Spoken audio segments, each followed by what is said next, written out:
তোমরা যারা যারা আমার আগের ব্লগটা দেখেছো সবাই তো জানোই আমাদের এখানে কীর্তন শুরু হয়ে গেছে। তো আজকে ছিল কীর্তনের শেষ দিন। তো আমি আমার ভাই দিদন সবাই মিলে আমরা গিয়েছিলাম সন্ধ্যা থেকে কীর্তন দেখতে। তো তখন মানুষের বেশি একটা ভিড় ছিল না, আমি দোকানগুলো ঘুরে ঘুরে দেখছিলাম।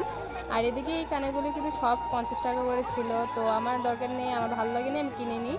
তারপরে চলে গেলাম ঠাকুর দেখতে। তো এখানে এসে ঠাকুরকে প্রণাম করে মোম ধূপকাঠি জ্বালিয়ে দিলাম। তারপরে এখান থেকে আমরা খিচুড়ির এখানে চলে গেলাম, কারণ দিদন খিচুড়ি প্রসাদ খাবে। তো খিচুড়ি প্রসাদ এখান থেকে এসে আমরা আবার মেলা ঘুরছিলাম, আমি আর আমার ভাই।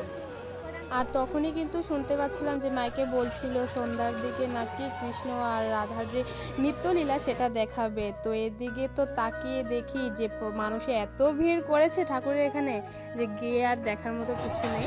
তারপরে আমি কোনো রকম ভিড় ঠেলে ঠুলে ঢুকলাম। তো এখানে দেখি কৃষ্ণ আর রাধা খুব নৃত্য করছিল, তো একটু ভিডিও করে নিলাম।